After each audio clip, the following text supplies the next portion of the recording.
کارکن نظریاتی ہیں، نظریاتی ہیں، قیمے کے نان کھانے کے لیے جلسوں پہ نہیں جاتے، میرے کارکن دلیر ہیں، ندار ہیں،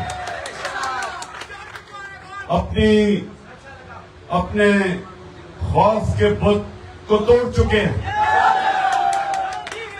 اور میرے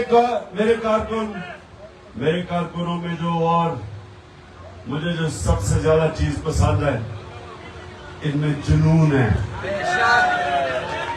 میں جب کرکٹ کھیلتا تھا، ایک کھلاڑی میں اللہ نے ٹیلنٹ دیا ہوتا تھا اور دوسرے میں جنون ہوتا تھا۔ جو جنون تھا وہ تھوڑی دیر کے بعد ٹیلنٹ کو ہرا دیتا تھا، جنون کا کوئی توڑ نہیں ہے، اس لیے کوئی میرے کارکنوں کو شکست نہیں دے سکتا۔ لیکن نجم شراز نے ابھی جو نعتیں پڑھی، میرے کارکنوں کو ابھی تک نعتیں پڑھنی نہیں آئی، تو تھوڑی امپروو کریں اپنی نعت پڑھنے کے لیے، کیونکہ ابھی آپ نے نجم شراز کی نعت کو پوری طرح قتل کرنے کی کوشش کی ہے۔ اچھا اب سنیں، آپ میں سب سے پہلے پتہ چلانا چاہتا ہوں کہ اب کدھر کدھر سے لوگ آئے ہیں۔ لاہور، یہ لاہور ہے سارا، پاک پٹن، یہ پاک پٹن ہے۔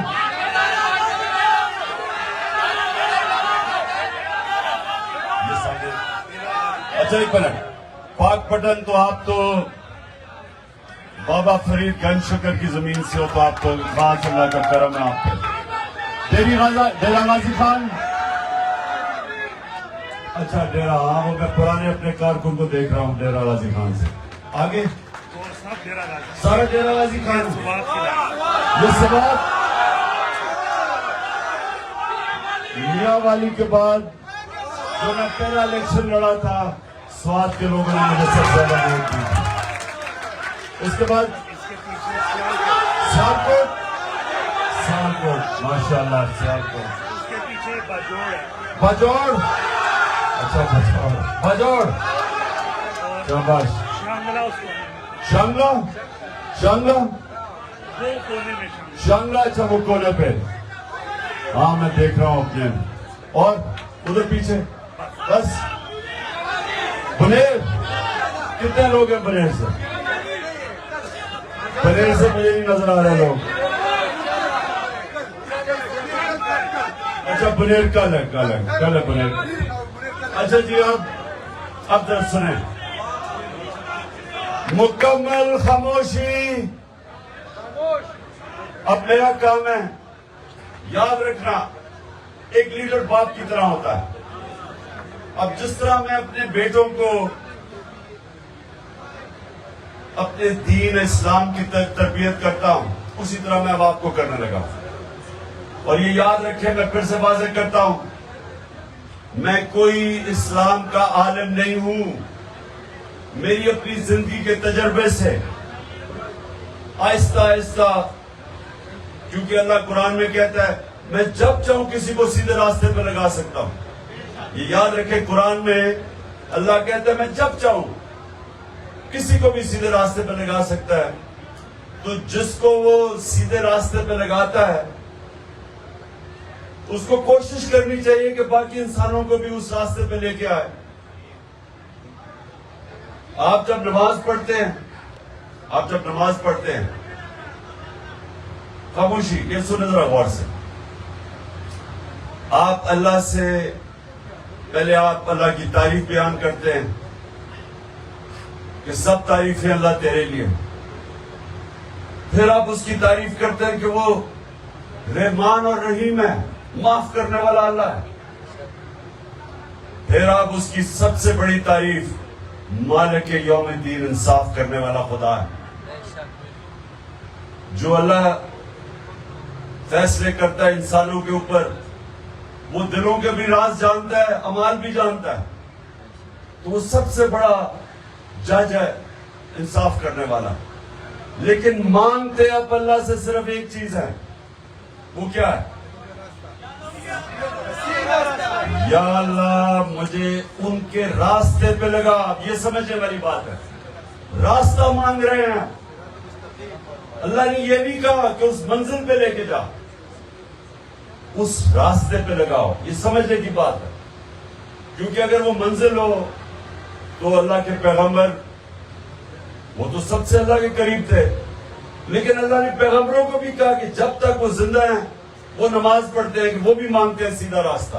اس کا مطلب یہ ایک بہت بڑی جہاد ہے اس راستے کے اوپر, اور وہ راستہ ہمارے لیے ہمارے نبی صلی اللہ علیہ وسلم کا, جس کے وجہ سے اللہ حکم کرتا ہے ان کے راستے پہ چلو, ان کی سنت پہ چلو, ان کی شریعہ پہ چلو. اللہ کیوں کہتا ہے؟ ہماری بہتری کے لیے. یہ یاد رکھنا کہ جو بھی ان کے راستے پہ چلے گا وہ ہے عظمت کا راستہ. دنیا کی تاریخ میں کسی انسان کو اتنی عزت اور اتنا کارنامے نہیں ہے جو ایک انسان ہمارے نبی صلی اللہ علیہ وسلم کے. کسی انسان چاہے وہ مسلمان ہو یا نہ ہو, کوئی دنیا کے اندر انسان نہیں آیا جس کی وہ اچیومنٹس ہیں جو ہمارے نبی صلی اللہ علیہ وسلم کی. اور میں آپ کو بار بار یہ بتاتا ہوں کیونکہ آپ کو یہ میں کبھی یہ نہیں اپنی زندگی میں کہیں نہیں سنا تھا. بڑے ہر بار بچپن سے جمعوں کی نماز پڑھتے تھے, مجھے کبھی کسی عالم نے یہ نہیں بتایا جو میں آپ کو بتانے لگا ہوں, کہ میرے نبی نے ہجرت کی 622. یہ تاریخ اپنے ذہن میں یاد ہے. 622 کو انہوں نے ہجرت کی مدینہ میں. 625 کو پہلی جنگ بدر ہوتی ہے. 313 مسلمان. میرے نبی دنیا سے پردہ کرتے ہیں 632, 10 سال کے بعد, ہجرت کے بعد. تو جنگ بدر کی 625 کے بعد 313 لڑنے والے دو اس وقت دنیا کی عظیم سپر پاورز تھی, رومن امپائر اور پرشین امپائر. ایک ایک ان کی جس کو سدرن لیجن کہتے ہیں, جو ان کی سپر پاور تھی نا, ایک ایک جو ان کی فوج تھی, 1,00,000 فوج تھی ان کی جدید ہتھیاروں کے ساتھ رومن امپائر کی. تو 625 اور 636 یہ دن یاد رکھیں, یہ تاریخ. 11 سالوں میں رومن امپائر گھٹنے ٹیکتا ہے خالد بن ولید کی فوج کے سامنے یارموک میں, 11 سالوں کے بعد.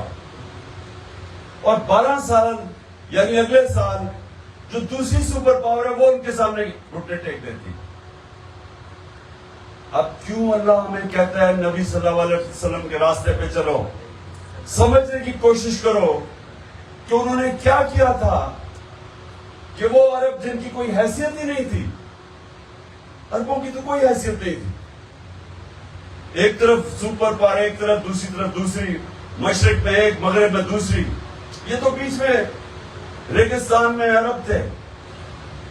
تو سوچنے کی بات ہے کہ وہ کیا تبدیلی لے کے آئے تھے میرے نبی لوگوں کے صلی اللہ علیہ وسلم, لوگوں کے ذہنوں میں, کہ وہ اٹھ کے دنیا کی امامت کرنی شروع کر دی. انہوں نے دنیا کی کئی 100 سال تک انہوں نے امامت کی. وہ کیا چینج آیا تھا یہ آپ سب کو سمجھ گئے. چینج شروع ہوا تھا ایک لا الہ الا اللہ سے. انسانوں کو آزاد کیا تھا.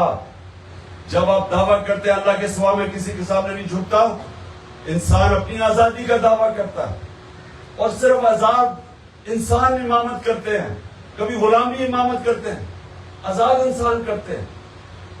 تو پہلے تو انہوں نے اندرونی طور پہ آزاد کیا. جب یہ آپ دعویٰ کرتے ہیں تو آپ بت توڑ دیتے ہیں جو انسان کو زمین پہ رکھتے ہیں. جو میں بار بار ایک مولانا روبی کا, انہوں نے جب کہا نا کہ جب اللہ نے تمہیں پر دیے ہیں تو کیوں زمین پہ رینگ رہے ہو, مطلب یہ کہ اللہ نے تمہیں اشرف المخلوقات بنایا, عظیم مخلوق, لیکن قرآن میں اللہ کہتا ہے جب انسان گرتا تو جانوروں سے بھی نیچے گر جاتا ہے. تو اپنا مقام پہچانو. وہ شروع ہوتا ہے لا الہ الا اللہ سے.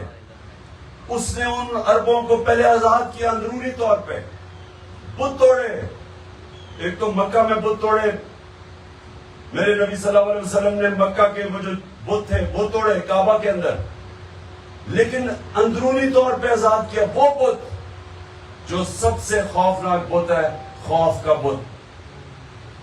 میں جب کرکٹ کھیلتا تھا میرے سے بڑے بڑے ٹیلنٹڈ کھلاڑی تھے, لیکن وہ خوف کی وجہ سے اوپر نہیں آ سکے. بیٹسمین گیند لگنے سے ڈرتے تھے کہ تیز بولر سے بیٹسمین ڈرتا تھا, اوپر نہیں آ سکا, خوف کو نہیں قابو پا سکا, بڑا کھلاڑی نہیں بنا. ایک اور تھا جو ہارنے سے ڈرتا تھا. یہ یاد رکھیں میری زندگی گزری ہے مقابلے میں, جو ہارنے سے ڈرتا ہے اس کو جیتنا نہیں آتا.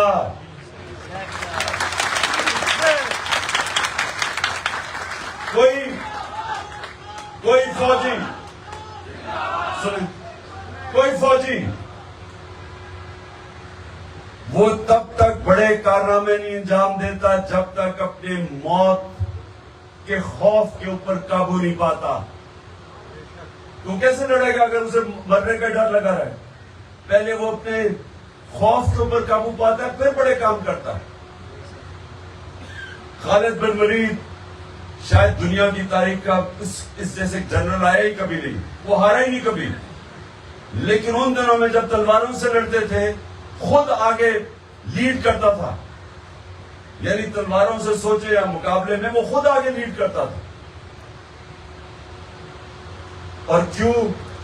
کیونکہ اس کا خوف کا بت ختم ہو چکا تھا, موت کا ڈر چلا گیا تھا. اور جب خالد بن ولید مرنے والے تھے, حضرت عمر سے بات کر رہے ہیں, تو حضرت عمر وہ کہتے کہ اتنی میں نے جنگیں لڑی, کیوں میں اس طرح مر رہا ہوں, میں چاہتا تھا کہ میں جنگ میں شہید ہوں. تو حضرت عمر نے انہیں کہا کہ دیکھو تمہیں نبی صلی اللہ علیہ وسلم نے بہت بڑا خطاب دیا ہوا تھا, سیف اللہ, اللہ کی تلوار, وہ کیسے کوئی اس کو مار سکتا تھا. تو میں آپ کو بتانے کی کوشش کر رہا ہوں کہ حضرت خالد بن ولید کا کوئی جسم کا حصہ ہی نہیں تھا جدھر زخم نہیں تھا, لیکن مرا نہیں کیونکہ زندگی موت اللہ کے ہاتھ میں. یہ جب آپ کے ذہن میں یہ آ جائے گا, جب آپ کے ذہن میں یہ بات آ جائے گی, جب آپ کے ذہن میں یہ آ جائے گا کہ انسان سے اللہ نے وہ حق ہی لے لیا مارنے کا کسی کو, وہ اللہ کا فیصلہ ہے. وہ یا اپنے تلوار سے جانا یا شہادت سے جانا یا کینسر سے جانا, وہ اللہ کا فیصلہ ہے. انسان کو آزاد کیا اس خوف سے. اور دوسرا خوف کہ میری جی روزی نہ چلی جائے. اب یہ کئی پولیس والوں نے, رینجرز نے ظلم کیا کہ یہاں ایک اور پتا تھا غلط کر رہے ہیں, عورتیں بچے ہیں یہاں, شیل مار رہے ہیں, وہ پیلٹ گنز مار رہے ہیں, پتا تھا غلط ہے, لیکن نوکری زیادہ, رزق زیادہ عزیز تھی. ایمان اعتماد نہیں تھا کہ اللہ کے ہاتھ میں ہے رزق. اگر اللہ کا یہ آپ کو اعتماد ہوتا وہ اپنے ضمیر کی آواز سنتا, بجائے یہ کہ کسی اوپر جرائم پیشہ لوگ ان کو غلط آرڈر کر رہے ہیں اور ان کے کہنے کے اوپر بے قصور لوگوں کے اوپر حملے کر رہے ہیں اور ان کو زخمی کر رہے ہیں. یہ روکتا ہے, اس لیے انسان اوپر چلا جاتا ہے. جو اللہ کے اوپر ایمان رکھنے والا آدمی, اس لیے وہ عرب دنیا کی امامت کی انہوں نے, جن کی حیثیت نہیں تھی وہ آزاد ہو گئے لوگ. ذلت عزت ذلت یہ بھی لوگوں کو خوف ہے کہ وہ مجھے ذلیل کر دے گا, وہ میرے کسی نے مجھے, یہ جتنے گندے گندے لوگ ہیں یہ کی پی ڈی ایم کے اندر ایک سے ایک بڑا گھٹیا اور جرائم پیشہ آدمی اور غلط باتیں کرنے والا. کتنی انہوں نے ہر روز آپ سنتے ٹی وی پہ میری یہ تعریفیں کرتے ہیں, کبھی کیا کر لیا انہوں نے مجھے,